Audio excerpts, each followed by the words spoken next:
इस आइस का जो ये लिक्विड के फॉर्म में बदल जाएगा और ये वेपर फॉर्म में कन्वर्ट हो जाएगा। तो वेपर फॉर्म में जो है इसकी, ठीक है, इसका टेम्परेचर 140 डिग्री सेंटीग्रेड है in the form of vapour है, ठीक है ये। तो इसके प्रोसेस में मान लो ये आइस का टेम्परेचर -10 डिग्री सेंटीग्रेड है, यहां से यहां तक जो चेंज इन ट्रॉपी होती है, चेंज इन ट्रॉपी हम कैसे निकालेंगे? ठीक है, तो सबसे पहले हम क्या करेंगे, ये -10 डिग्री सेंटीग्रेड है, इसको पहले कन्वर्ट करेंगे 0 डिग्री सेंटीग्रेड पर, -10 से 0, स्टेप 1, ठीक है। उसके बाद इसमें क्या होगा, इसके अंदर स्टेट चेंज नहीं होगा, 0 से 0 डिग्री सेंटीग्रेड पर हम बात करते हैं, तो इसमें टेम्परेचर इसका राइज करेगा, है ना। तो इसके अंदर क्या होगा, ये जो है H2O सॉलिड है ना, और H2O लिक्विड के बीच में इक्विलिब्रियम रहेगा, टेम्परेचर चेंज नहीं होगा इसका, H2O solid converting into H2O liquid. फिर इसके बाद इसके अंदर मतलब आप कह सकते हो फ्यूजन होगा, इसमें टेम्परेचर राइज कर रहा है, इसका फ्यूजन होगा इसके अंदर। उसके बाद क्या होगा, ये स्टेप 1 है, स्टेप 2 है, स्टेप 3 में क्या होगा, तो टेम्परेचर 0 डिग्री सेंटीग्रेड ही है, फिर 0 से हम इसमें कन्वर्ट करेंगे 100 डिग्री सेंटीग्रेड पर, 100 डिग्री सेंटीग्रेड पर कन्वर्ट करेंगे, तो ये liquid H2O liquid converting into H2O vapour होगा, टेम्परेचर इसका 100 डिग्री सेंटीग्रेड ही रहेगा, स्टेप 4। और फिर इसके बाद स्टेप 5 होगा इसके अंदर, जिसमें इसका टेम्परेचर 100 से 140 डिग्री सेंटीग्रेड पर आएगा। तो 5 स्टेप में इसके अंदर change in enthalpy, change in trophy होगी इसके अंदर, ठीक है। तो इसमें हम देखेंगे कि इसकी चेंज इन ट्रॉपी हम कैसे निकालेंगे, जैसा अभी हमने बताया आपको, है ना।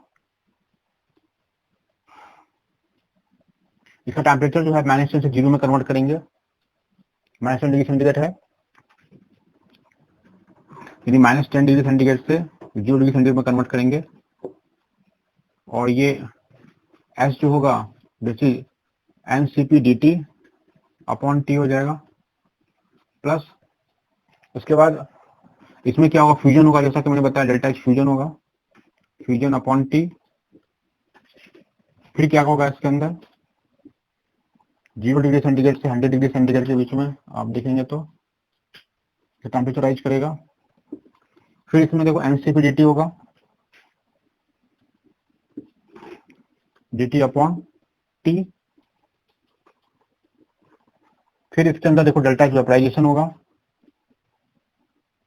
बाय T, इसमें स्टेट चेंज होगा, टेम्परेचर राइज नहीं करेगा। और फिर लास्ट में इसका क्या होगा, 100 डिग्री सेंटीग्रेड से 140 डिग्री सेंटीग्रेड पर देखेंगे तो ये हो जाएगा NCP/dt बाय T। तो ये 5 स्टेप में ये टोटल प्रोसेस होगा, और इसके चेंज इन ट्रॉपी हम निकाल पाएंगे इसके अंदर, ठीक है बच्चों, ठीक है। इसको आपने नोट कर लिया होगा। अभी तक हमने बच्चों इस प्रोसेस के स्पॉन्टेनियस होने के लिए, for spontaneity of the process, spontaneity of the process की हम बात कर रहे थे इसके पहले। तो उसमें मैंने आपको बताया कि जब किसी प्रोसेस का डेल्टा H निगेटिव होता है, डेल्टा H निगेटिव होता है, डेल्टा H निगेटिव होता है, और तो प्रोसेस क्या होता है, यानी कि उसकी एनर्जी कम होती है, डेल्टा H निगेटिव का मतलब उसकी एनर्जी कम होती है, और एनर्जी अगर डिक्रीज करती है, डिक्रीज एनर्जी, तो वो प्रोसेस क्या होता है, स्पॉन्टेनियस हो जाता है, ठीक है। तो यानी कि इसी spontaneity of the process, energy decreases, energy decreases, जैसे प्रोसेस इज स्पॉन्टेनियस, ठीक है। इस मान लो कोई सब्सटेंस A है, इसका टेम्परेचर 100 डिग्री सेंटीग्रेड पर है, ये कन्वर्ट हो रहा है B में, इसका टेम्परेचर 80 डिग्री सेंटीग्रेड पर है, प्लस Q, कुछ हीट रिलीज कर रहा है। तो आप समझ सकते हो कि जब भी उसकी टेम्परेचर डिक्रीज कर रहा है, उसकी स्टेबिलिटी इंक्रीज करेगी, और स्टेबिलिटी इंक्रीज करेगी तो वो प्रोसेस क्या रहेगा, स्पॉन्टेनियस रहेगा, यानी A से B होना प्रोसेस स्पॉन्टेनियस होगा, ठीक है। डेल्टा H इसका निगेटिव होगा, प्रोसेस स्पॉन्टेनियस होगा। लेकिन हमने आपको कुछ ऐसे प्रोसेस भी बताया जिसमें डेल्टा एच पॉजिटिव था, ठीक है, प्रोसेस स्पॉन्टेनियस था। तो सम ऑफ द प्रोसेस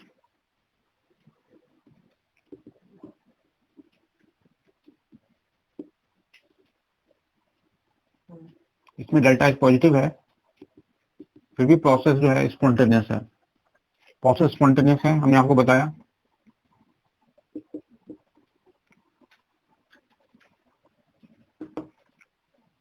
यानी हमको आप जैसे मैंने इसका एग्जांपल भी लिया था आपको कि H2O, आप पानी को रखते हो किसी भी बकेट में और उसको छोड़ देते हो तो वो H2O लिक्विड कन्वर्ट होता है H2O वेपर में। तो ये सराउंडिंग की हीट को एब्जॉर्ब कर रहा है और कन्वर्ट हो रहा है इसमें वेपर में।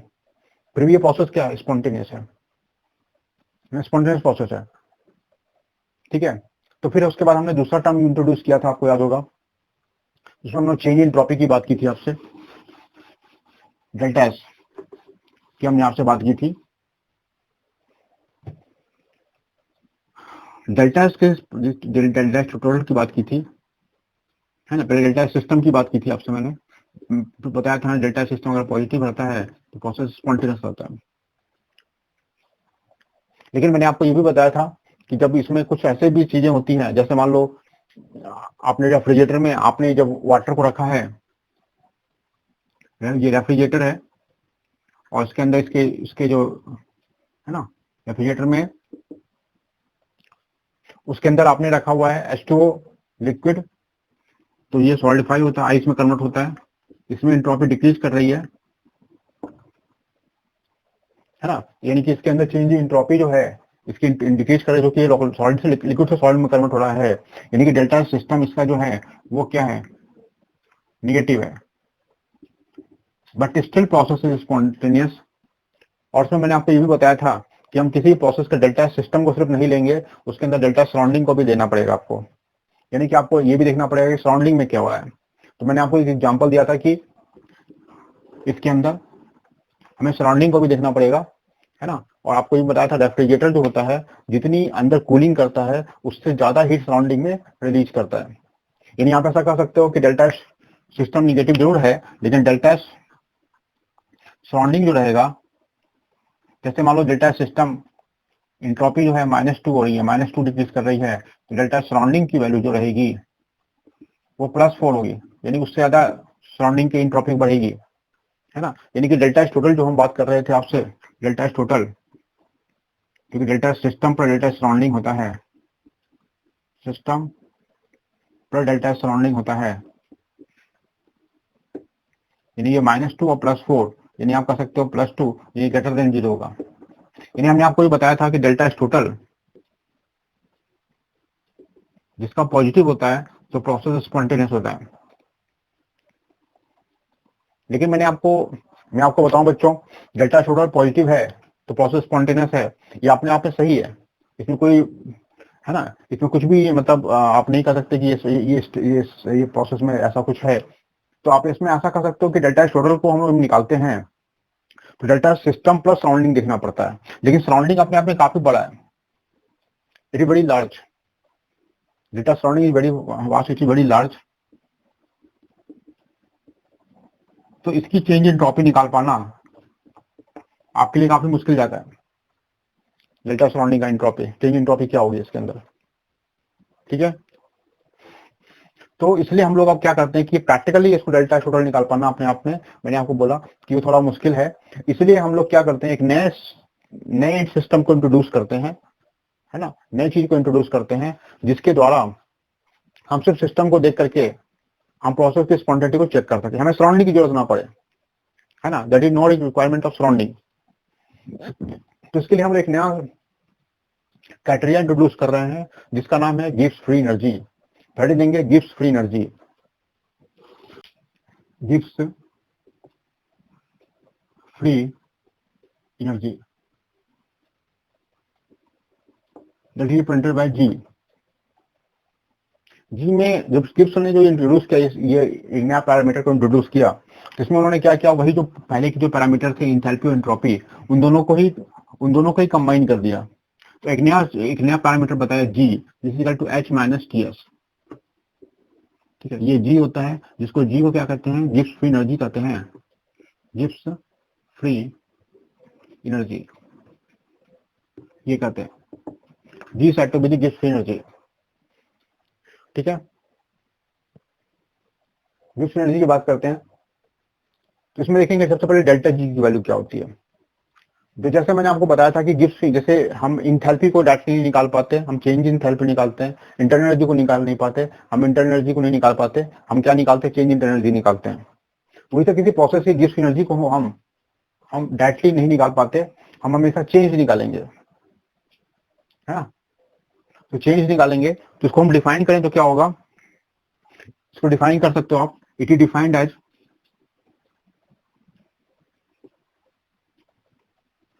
As amount of energy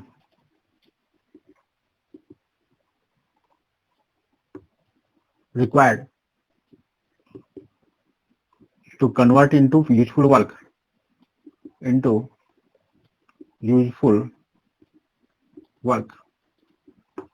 useful work में जो कन्वर्ट करने की जो एनर्जी रिक्वायर्ड होती है उसको हम लोग क्या कहते हैं, गिब्स एनर्जी कहते हैं। और जी जो है, जैसा कि मैंने आपको बताया था कि ये भी किस तरह की प्रॉपर्टी है, एक्सटेंसिव प्रॉपर्टी है, ये भी ध्यान रखना आप, this is extensive property, extensive property.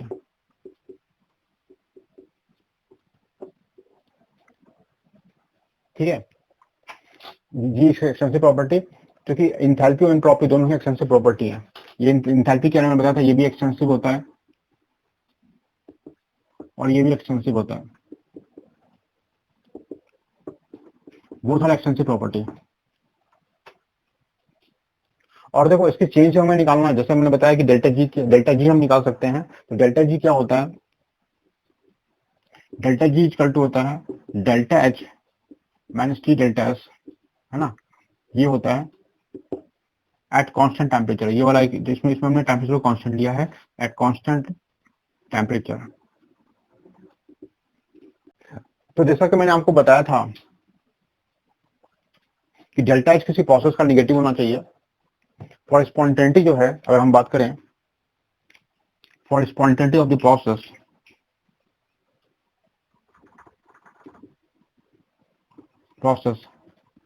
Delta H should B negative and delta S should B positive. Delta S negative होना चाहिए, डेल्टा एस पॉजिटिव होना चाहिए। ठीक है, तो यहाँ पर अगर delta G equal to delta H minus T delta S है और ये निगेटिव है माइनस ये पॉजिटिव है, तो ओवरऑल वैल्यू क्या हो गई इसकी, निगेटिव हो गई, निगेटिव हो गई ये वैल्यू। तो डेल्टा जी किसी प्रोसेस का निगेटिव होगा तो प्रोसेस क्या होगा, स्पॉन्टेनियस होगा, प्रोसेस इज स्पॉन्टेनियस।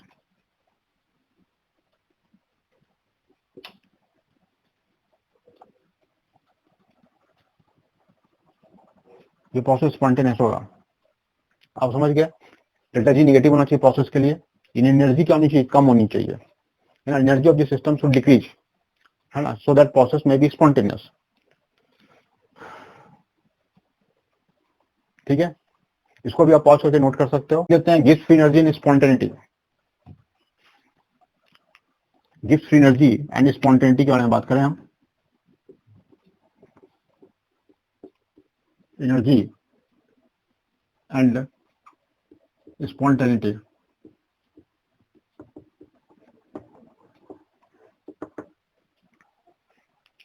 ठीक है, जिसमें हम देखेंगे डेल्टा टोटल जो होता है वो क्या होता है, delta total equal to delta system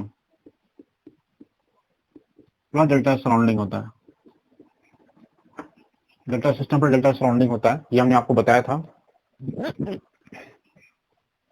ठीक है, अब इसमें हम देखें, इसको सिस्टम में कन्वर्ट करें। ठीक है, तो मान लो सराउंडिंग सराउंडिंग की हीट काफी ज्यादा है, तो सराउंडिंग मतलब क्या हो रहा है, सराउंडिंग से हीट रिलीज हो रही है। ठीक है, तो यहाँ पर क्या हो जाएगा, और वो सिस्टम को हीट मिल रही है, सराउंडिंग हाई टेम्परेचर पर है, surrounding at temperature T1, surrounding at temperature T1 and system at temperature T2, system at temperature T2। इसमें T1 ग्रेटर देन T2 है, T1 ग्रेटर देन T2 है,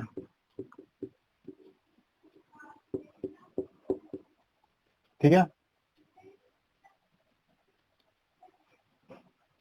इसको हम लोग ऐसा लिख सकते हैं कि डेल्टा सराउंडिंग हमें निकालना है, delta surrounding this is equal to delta surrounding by T होना चाहिए, डेल्टा सराउंडिंग बाय टी होना चाहिए। और इसको सिस्टम के अकॉर्डिंग कन्वर्ट करें तो अगर सराउंडिंग हीट को रिलीज कर रहा है, ठीक है, तो सिस्टम में हीट को अब्जॉर्ब कर रहा है, यानी इसको हम लोग ऐसा लिख सकते हैं कि this is minus delta system by T, system by T, ये माइनस टाइम होगा, डेल्टा सराउंडिंग इक्वल टू, ठीक है। आप समझ गए ऐसा क्यों आया, नेगेटिव साइन क्यों आया, क्योंकि सराउंडिंग हीट को अगर रिलीज कर रहा है तो सिस्टम हीट को एब्जॉर्ब कर रहा है, ठीक है। तो minus delta system by T हो जाएगा इसका। और इस इक्वेशन में अगर हम इसको पुट करें, इक्वेशन नंबर 1 में, putting into equation 1,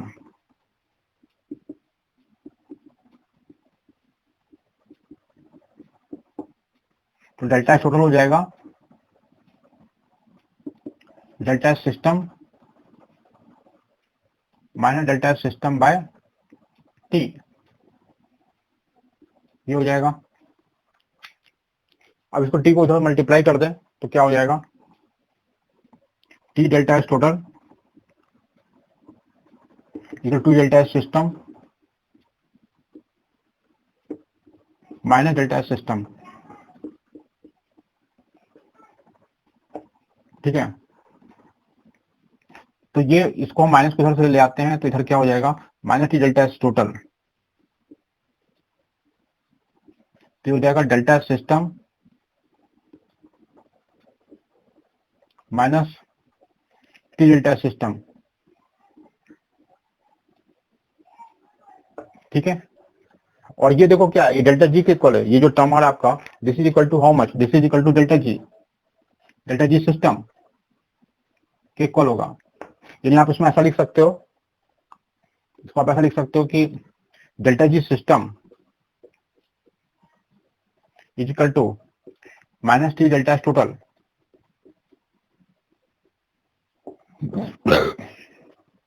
delta S total, ठीक है। और मैंने आपको ये बताया था कि प्रोसेस के स्पॉन्टेनियस होने के डेल्टा टोटल क्या होना चाहिए, पॉजिटिव होना चाहिए। और ये वैल्यू अगर पॉजिटिव होगी तो डेल्टा जी सिस्टम क्या होगा, निगेटिव होगा। डेल्टा एस टोटल जो है equal to positive, delta G system जो हो गया क्या हो गया, this is equal to negative. यानी आप कह सकते हो किसी प्रोसेस के स्पॉन्टेनियस होने के लिए delta G system should be negative, ठीक है। अब देखो जो हमने एक टर्म जो इंट्रोड्यूस किया था delta G system, delta G equal to होता है delta H minus T delta S, ये मैंने आपको बताया था।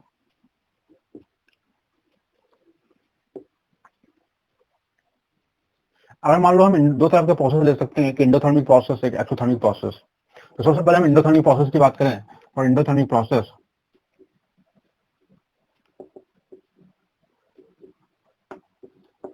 डेल्टा सिस्टम इसके positive, delta H system is positive, और डेल्टा एस भी क्या होता है इसके अंदर, अगर इसमें क्या होना चाहिए, ये पूरे प्रोसेस को निगेटिव होने के लिए क्या होना चाहिए, T delta S should be greater than delta H, है ना। For delta G to be negative,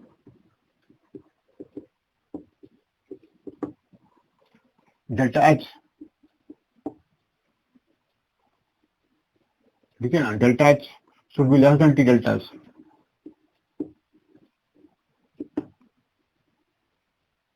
तो प्रोसेस क्या होगा, T delta H greater than delta H होगा, इसका मतलब डी डेल्टा एच से बड़ा होगा, यानी कि delta ji will be negative and process is spontaneous,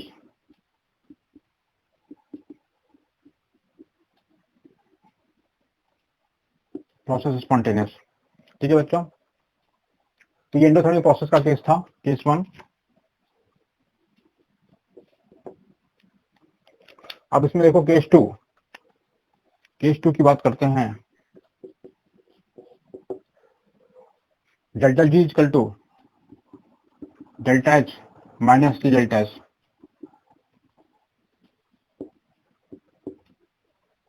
delta H minus delta S. तो इसमें क्या होना चाहिए, for endothermic, for exothermic process की बात करें, for exothermic process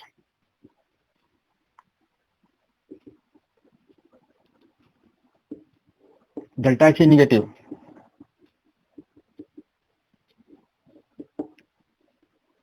delta H अगर निगेटिव है तो इसमें क्या होना चाहिए, इसमें ठीक उल्टा होना चाहिए, डेल्टा सिस्टम तो पॉजिटिव रहेगा ही रहेगा, तो इसमें क्या होना चाहिए, if delta S is positive और डेल्टा एस पॉजिटिव है तो क्या होना चाहिए, इसमें आप देख सकते हो कि delta S should be greater then T delta S.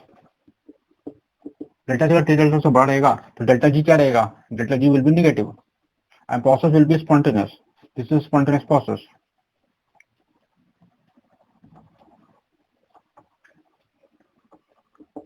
ठीक है, दिस इज स्पॉन्टेनियस प्रोसेस। कोई भी रिएक्शन दी गई है और A plus B converting into C plus D, ये रिएक्शन दी गई है। ठीक है, तो इसमें ये जो रिएक्शंस हैं इसका डेल्टा जी अगर हमें निकालना हो, delta G for given reaction, तो delta G for given reaction क्या होगा, delta G for given reaction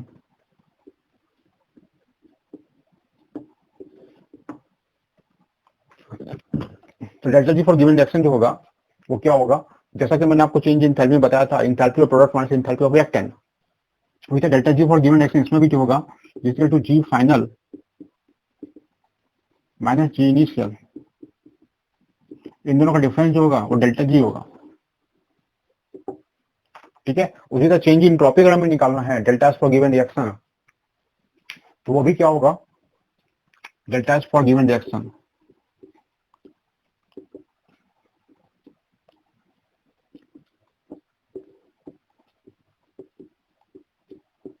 S final minus S initial,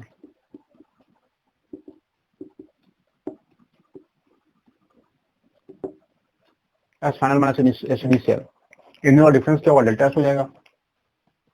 ठीक है बच्चों, इसमें एक क्वेश्चन देखते हैं जो कि मैंने आपको पढ़ाया है। अच्छा, इसमें एक चीज और ध्यान देना, जैसे मैंने आपको बताया था delta G equal to T delta S होता है, ये मैंने आपको बताया था, है ना।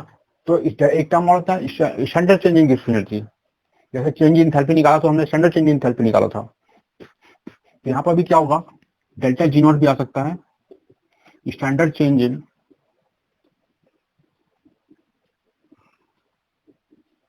गिव्स फ्री एनर्जी,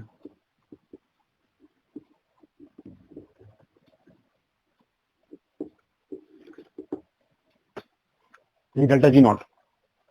ठीक है, standard change in gives energy, और ये होता है, ये कब होता है आपको मैंने बताया था, at 1 atmosphere pressure and 298 kelvin temperature, ये होता है 298 केल्विन टेम्परेचर।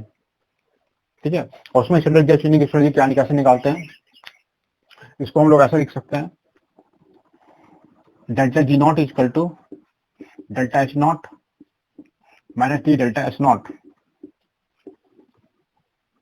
ठीक है, इसमें मैंने आपको बताया था डेल्टा जी नॉट क्या होता है, standard change in gives energy.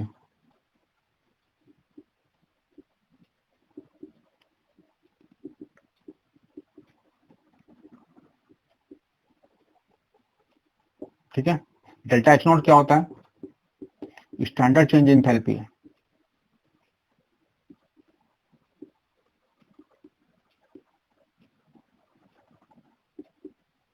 ठीक है, और डेल्टा एस नॉट क्या होता है, स्टैंडर्ड चेंज इन एंट्रोपी।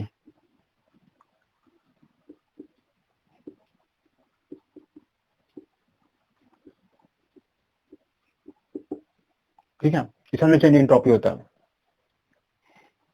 ठीक है, तो ये भी आप ध्यान रखना बच्चों। हाँ तो बच्चों ये देखो, ये क्वेश्चन आपके सामने है, calculate the standard change in gives energy for the formation of propane at 298 kelvin. आपको ये दिया हुआ है standard enthalpy of formation of propane दिया हुआ है, और इसकी एंट्रोपी दी गई हर एक C3H8H2 कार्बन ग्रेफाइट की। तो सबसे पहले हम करेंगे क्या, इस तरह के क्वेश्चन को सॉल्व करने के लिए पहले हम प्रोपेन के फॉर्मेशन की इक्वेशन लिखेंगे। Formation of propane. तो क्या हो जाएगा, 3 carbon solid, 3 carbon graphite plus 4H2, this is converting into C3H8 gas. ठीक है, ये क्वेश्चन आपने लिखी है, बैलेंस इक्वेशन आप जैसा कि देख सकते हो। ठीक है, तो हम इसकी चेंज इन ट्रॉपी कैसे निकालेंगे। ठीक है, हमें क्या चाहिए, बेसिकली डेल्टा जी नॉट चाहिए। तो डेल्टा जी नॉट होता है क्या है, delta H naught minus T delta H not होता है, ये होता है ना। तो बेसिकली हमें डेल्टा एच नॉट तो पता है, डेल्टा एच नॉट की वैल्यू दी गई है, this is equal to minus 103.85 joule per kelvin per mole है, किलो जूल पर मोल है ये वाला। ठीक है, तो हम इसका कैसे निकालेंगे, डेल्टा एच नॉट निकालेंगे। तो डेल्टा एच नॉट क्या हो जाएगा, molar entropy of C3H8 minus 3 carbon graphite, graphite की मोलर एंट्रोपी लेंगे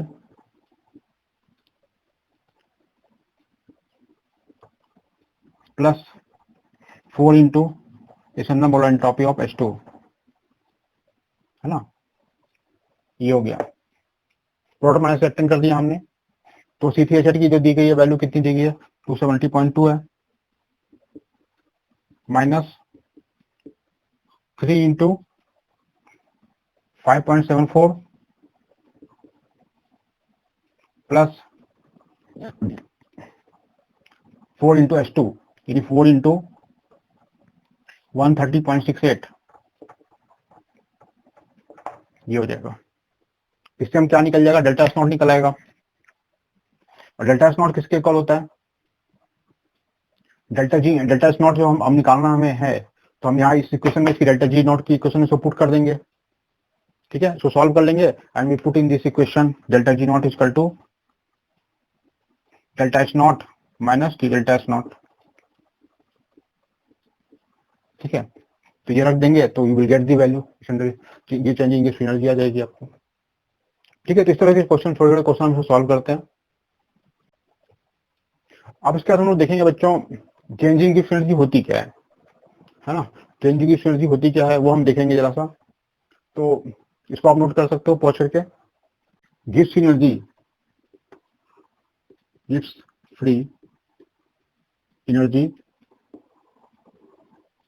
and non expansion work, non expansion work, ये देखेंगे हम इसके अंदर। देखो, हमने फर्स्ट और थर्मोडायनामिक्स से देखा था कि डेल्टा यू इक्वल टू होता है क्यू प्लस डब्ल्यू होता है, जैसे Q plus W, delta U equal to Q plus W. ठीक है, और यहां पर हम इसको ऐसा भी लिख सकते हैं, delta U equal to Q plus PV work, है ना, pressure volume work plus W non PV work, non PV work है। और प्रेशर वॉल्यूम वर्क हमने आपको ये बताया था, डेल्टा यू इक्वल टू क्या होता है, Q minus P external into delta we plus non PV work, जिसको हम लोग नॉन पीवी वर्क को हम लोग ऐसा भी कर सकते हैं, यूजफुल वर्क। ठीक है, तो ये इसको पी डेल्टा वी के ले आएंगे तो delta U plus P delta V हो गया equal to Q plus non PV work, और ये किसके इक्वल है, डेल्टा एच के इक्वल है। और ये किसके इक्वल है, डेल्टा एच इक्वल टू आपने पढ़ा था क्यू बाई टी होता है, तो क्यू इक्वल टू क्या होगा, टी डेल्टा एच होगा प्लस नॉन पीवी वर्क,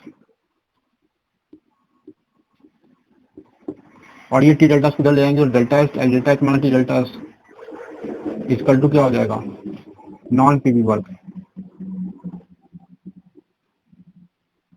ठीक है, और ये किसके इक्वल होगा, डेल्टा जी के इक्वल हो जाएगा। डेल्टा जी के equal, delta G equal to मैंने आपको क्या बताया था, नॉन पीवी वर्क, ये आप इसको कर सकते हो useful work. This is useful work. तो आपको मैंने बताया था, स्टार्टिंग में बताया था कि डेल्टा जी क्या रिप्रेजेंट करता है, this represent the useful work, है ना, जैसे इलेक्ट्रिकल वर्क हो गया या अदर टाइप के जो भी वर्क है ना। इसका यूज आपको थर्मो इलेक्ट्रोकेमिस्ट्री में यूज आएगा, जब हम सेल्स की रिएक्शंस की बात करेंगे तो उसमें मानेंगे, हम बताएंगे कि ये इलेक्ट्रिकल वर्क भी होता है, जो इलेक्ट्रिसिटी जिसके थ्रू प्रोड्यूस होती है वो भी क्या होता है, यूजफुल वर्क होता है, जो कि डेल्टा जी के इक्वल होता है। इसको आप लोग इलेक्ट्रिकल वर्क भी कर सकते हो। इसमें थोड़ा सा क्वेश्चन देख लेते हैं हम लोग। हाँ, तो देखो बच्चे, ये क्वेश्चन आपके सामने है, इसमें गिब्स एनर्जी चेंज निकालनी है इस रिएक्शन की और इसकी फिजिबिलिटी बतानी है, यानी डेल्टा जी नॉट निगेटिव हुआ तो प्रोसेस स्पॉन्टेनियस होगा। तो डेल्टा जी नॉट का भी मैंने आपको फॉर्मूला बताया कि क्या होता है, इसमें डेल्टा जी नॉट निकालना है। Delta G naught equal to delta G naught formation of product minus delta G naught formation of reactant, product minus reactant. तो यहाँ हो जाएगा 4 इंटू ऑफ NO 6 इंटू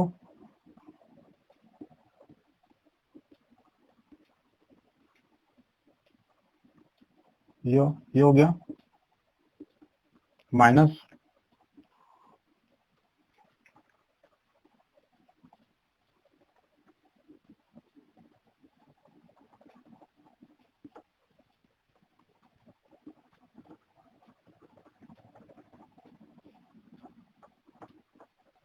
तो ये है। इसमें बच्चों, इसमें आप पुट करो,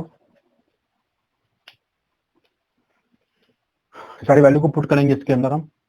तो क्या हो जाएगा, 4 delta G naught formation of NO, NO की वैल्यू कितनी है 86.7, तो 4 into 86.7,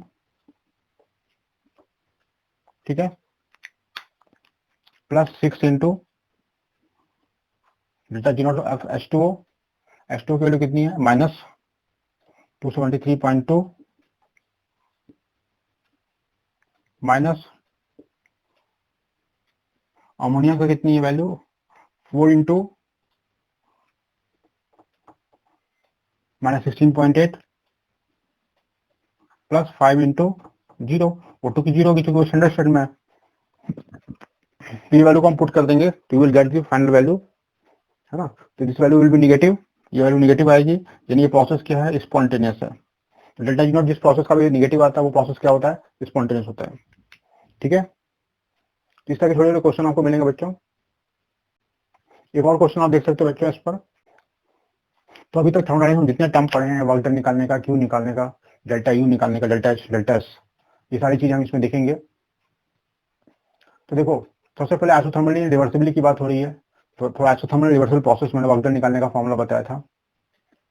for isothermal reversible process, for isothermal and reversible process किसकी बात करेंगे, वर्क डन इक्वल टू हो जाता है minus 2.303 NRT log V2 by V1, या इसको आप ऐसा लिख सकते हो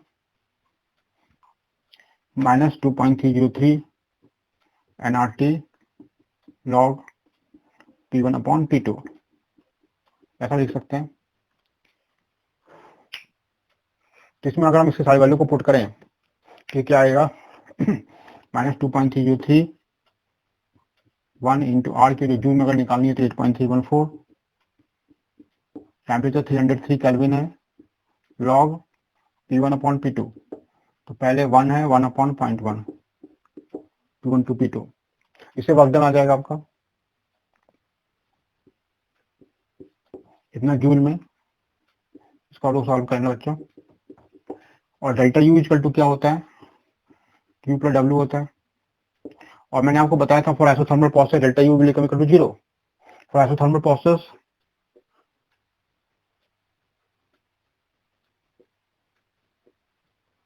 डेल्टा यू इक्वल टू होता है NCV delta T, delta T equal to 0, delta U also equal to 0, delta U equal to 0।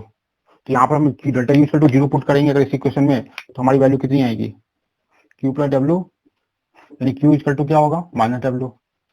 तो जो वैल्यू इसमें आएगी उसका माइनस टाइम कर लेंगे तो Q आ जाएगा हमारा, ठीक है। तो इसको पॉज करके आप नोट कर सकते हो बच्चों। डेल्टा एच भी जीरो होगा, तो डेल्टा एच इक्वल टू क्या होता है, डेल्टा एच इक्वल टू होता है MCP delta T. Actually delta T zero है, तो delta H will also become equal to zero, delta H zero होगा इसके अंदर। ठीक है, डेल्टा एच क्या होता है, डेल्टा एच जो होता है क्यू रिवर्सिबल बाय टी।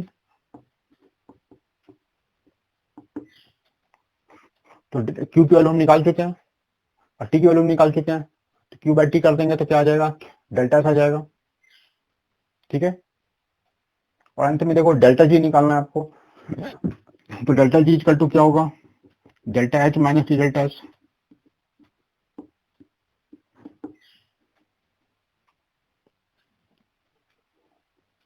तो डेल्टा एस तो जीरो है यहाँ पर, तो zero minus T delta S हो जाएगा,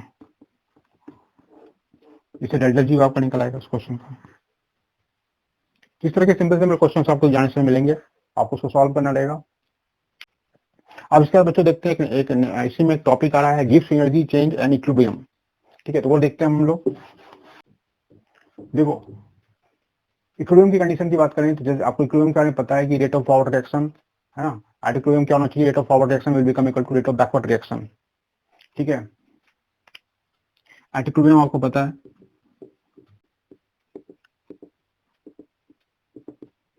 rate of forward reaction is equal to rate of backward reaction.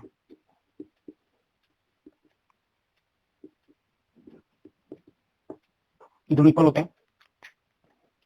इसमें आप देखो ग्राफिकली हम इसको देखें,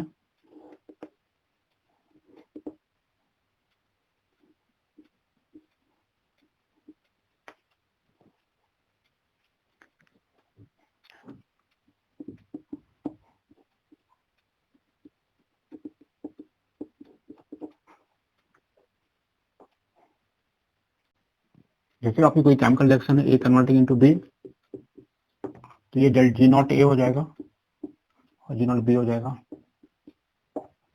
ठीक है,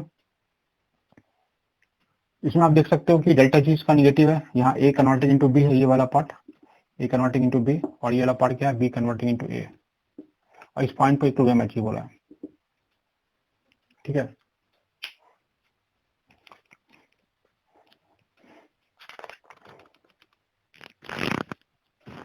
तो यहाँ पर क्या है, delta G equal to zero है, इस पॉइंट पर आप जैसा कि देख सकते हो डेल्टा जी जीरो है, यानी कि इस पॉइंट पे इक्विलिब्रियम है।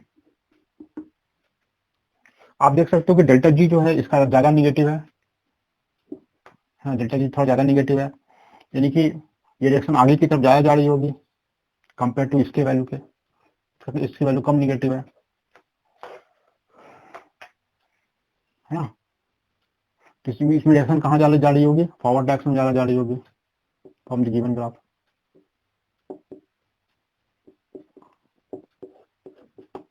ठीक है,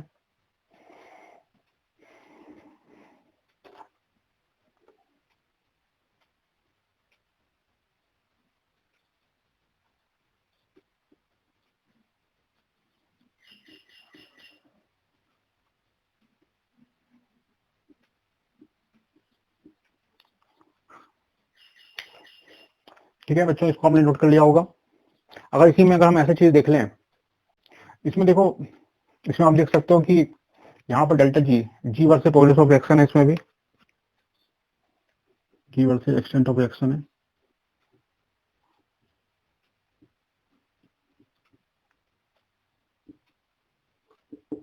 यहाँ पर भी क्या है, जैसे G versus extent of reaction है।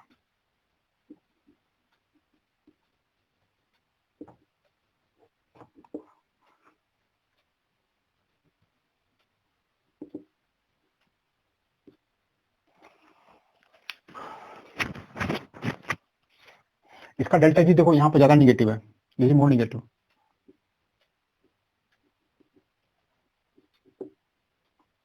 ठीक है, यानी ये रिएक्शन जो है रिएक्टेंट और ये प्रोडक्ट है, यहाँ पर प्रोडक्ट है, आपने जैसा बताया हमने आपको। तो ये रिएक्शन आगे की तरफ ज्यादा शिफ्टेड है, मोर शिफ्टेड इन फॉरवर्ड डायरेक्शन। ठीक है, तो ये ए कन्वर्टिंग इनटू बी मान लो है, तो ये रिएक्शन कहाँ है, किस डायरेक्शन में है, reactant converting into product.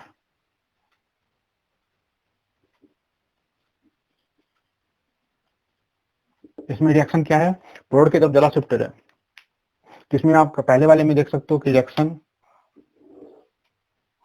More shifted in forward direction,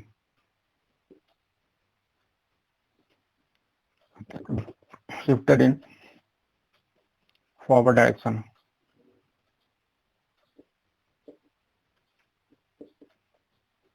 और इसमें रिएक्शन कहाँ है, बैकवर्ड डायरेक्शन की तरफ ज्यादा शिफ्टेड है ना। ये रिएक्शन कहाँ तक ज्यादा शिफ्टेड है, ये कन्वर्टिंग इनटू बी अगर देखा जाए तो यहाँ पर ये आप देख सकते हो इसका डेल्टा जी ज्यादा निगेटिव है, डेल्टा जी मोर निगेटिव है।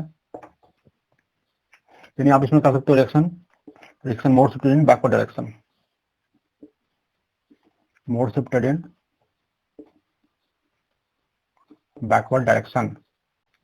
देखो एक रिलेशनशिप आता है, इंपॉर्टेंट रिलेशनशिप है डेल्टा जी और डेल्टा जी नॉट के बीच में, है ना। ठीक है, तो डेल्टा कोई भी रिएक्शन जैसे दी गई A plus B converting into C plus D, ठीक है। तो डेल्टा जी इक्वल टू होता है delta G naught plus 2.303 R T log Q, ठीक है। ये रिलेशनशिप होता है। डेल्टा जी यहाँ पर क्या है, change in Gibbs free energy है, Gibbs free energy.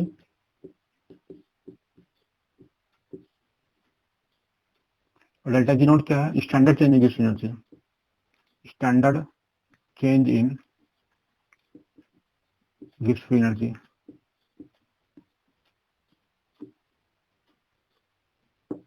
And Q क्या है यहाँ पर, Q is reaction constant.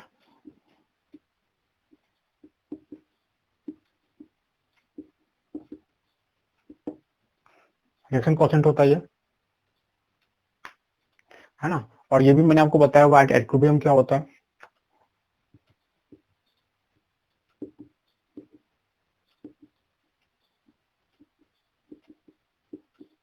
Q equal to के होता है।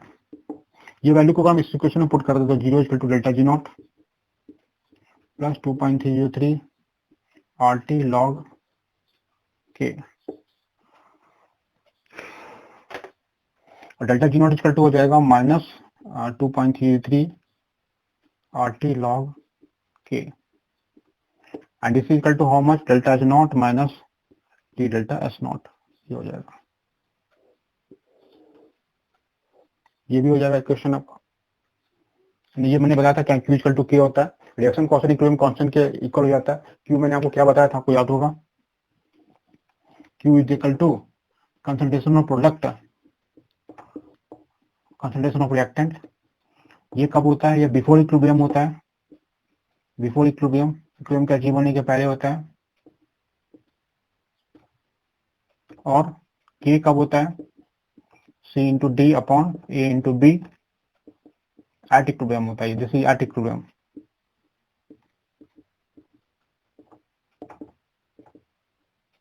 ठीक है, एट इक्विलिब्रियम होता है ये। इसमें रिलेशनशिप आता है।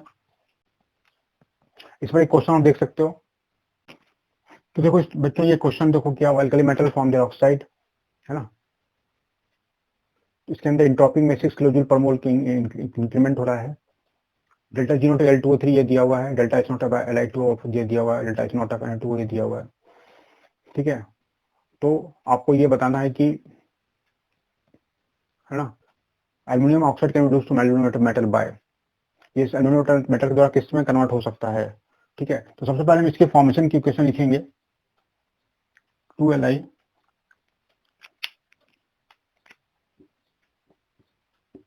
प्लस हाफ O2, इसी फॉर्म Li2O, जैसे सॉलिड के फॉर्म में आ रहा है, 1244 किलो जूल है ये, माइनस टी जो है that is the 298 kelvin into delta S not 6, ये हो जाएगा। उसी तरह से Na2O के बारे में बात करते हैं तो क्या हो जाएगा,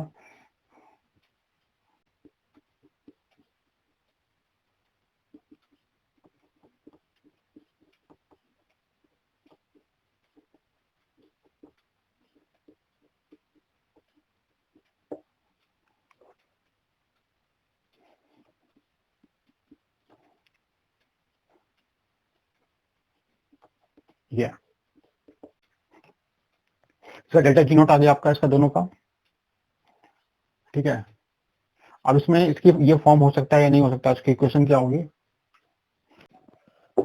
अब इसमें आप देख सकते हो कि इसमें आगे इसमें देखें Al2O3 इसमें रिड्यूस कर सकता है मेटल सोडियम मेटल के बारे में।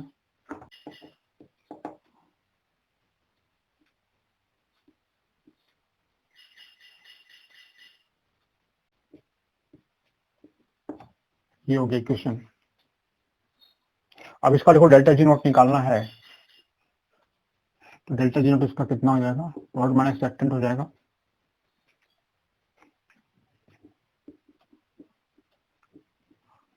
Na2O minus delta G not Al2O3, ठीक है। इसे रिड्यूस कर सकता है तो डेल्टा जी नॉट नेगेटिव होना चाहिए। तो डेल्टा जी नॉट Na2O की वैल्यू जो है यहाँ से मान लो y आती है और ये वैल्यू x आती है, 3 इंटू वाई माइनस 150 इंटू ये हो जाएगा, ये वैल्यू आ जाएगी, ठीक है। और इसी तरह से अगर Na2 अगर हो रहा होगा तो क्या हो जाएगा, लिथियम का रिड्यूस हो रहा होगा तो ये Al2O3 plus lithium Al2O sorry Li2O plus Al, ये 2Al हो जाएगा, 3Al Li2O 6Li।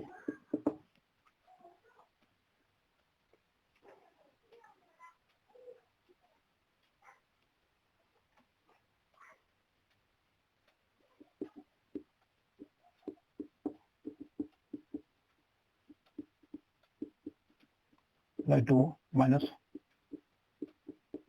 Al2O3,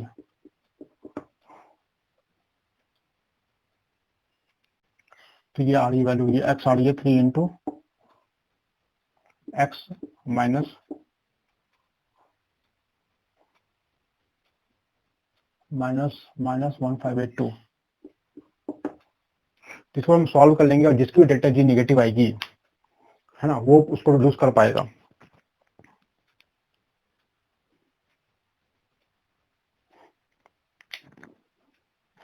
तो ये एल आई का जो आ रहा है -50 किलो जूल पर मोल आ रहा है तो सॉल्व करने के बाद, और इसकी वैल्यू जो आ रही है this is equal to 451 plus 451 आ रहा है किलो जूल पर मोल। तो आप देख सकते हो कि एल्यूमिनियम जो सोडियम है उसको रिड्यूस नहीं कर पाएगा, सब लिथियम रिड्यूस कर पाएगा, इसलिए इसका आंसर लिथियम होगा।